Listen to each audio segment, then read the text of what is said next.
It takes a world to help raise your children. You can't ever do it by yourself. You guys helped me with that, and I thank you so much.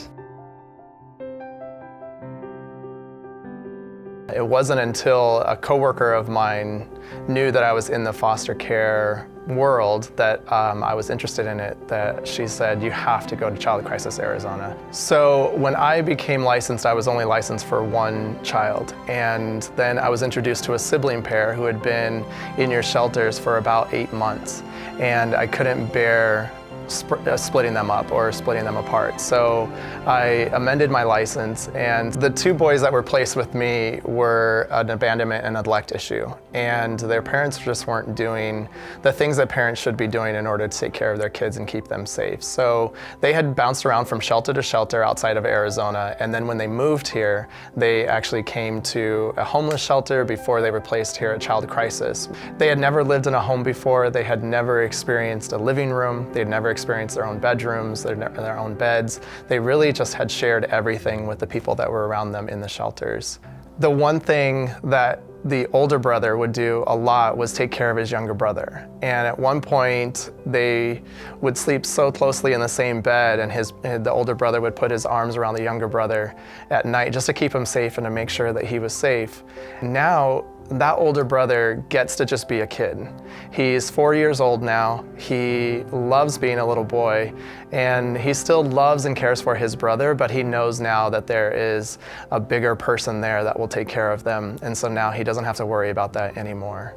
At this point, I have learned so much from just having not only one toddler in my house, but 2 toddlers who are brothers, who are 2 and 3 years old, and who are very rambunctious, and they are just the cutest little humans ever. They have taught me a lot about patience. They've taught me a lot about just slowing down a little bit and enjoying the things in life. And I know that they feel safe, and I know that they feel secure, and that's what is most fulfilling for me. They don't have to worry anymore.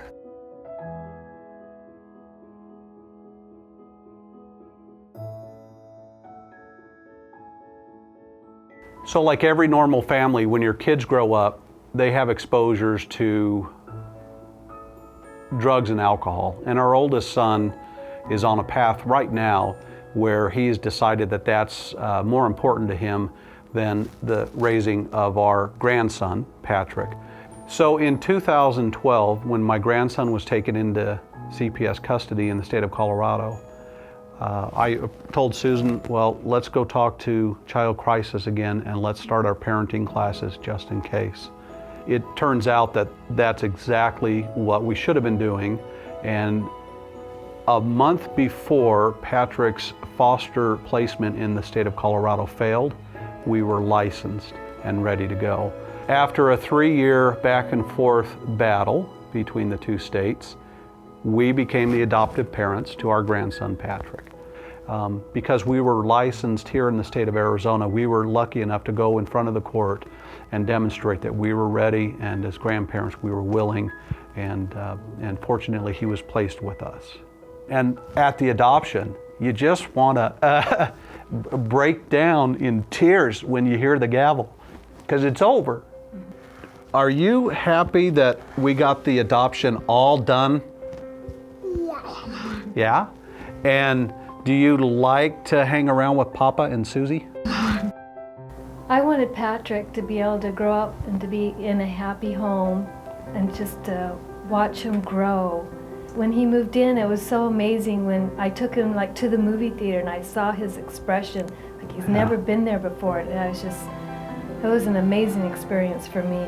And I get to show him all the things that, he's never experienced before, and it just opens up his little world, and it's just a wonderful experience.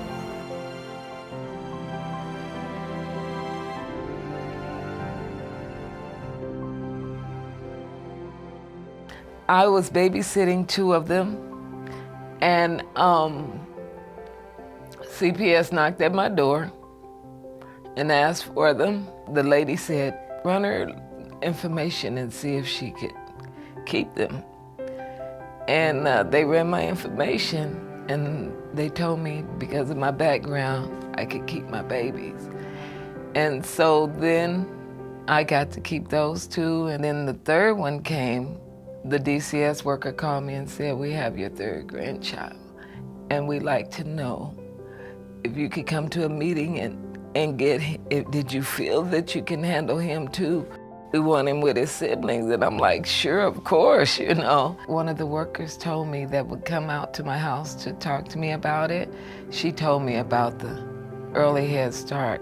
She explained everything to me. I signed up and I got him enrolled, and I love it.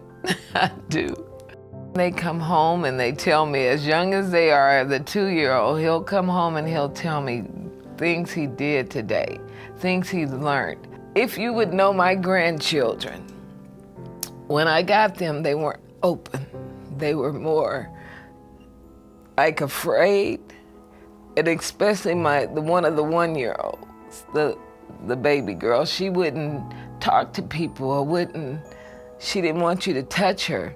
And now she's more open and loving, and they're happy. And they're even teaching me things, as little as they are. I know that sounds surprising, but it's the truth. My great-grandbabies are, to me, a joy to me. Because I know I'm a great-grandmother, but they keep me young. And everybody at Child Crisis was great with getting me my license. They helped me, they let me know everything I needed to do to my home and how to prep and help, and everybody stepped in and helped me. I have a great family, I'll say, here at Child Crisis, me and my grandbabies, because everybody steps in and helps so much in so many ways. It makes me want to cry because I'm amazed at how people help each other.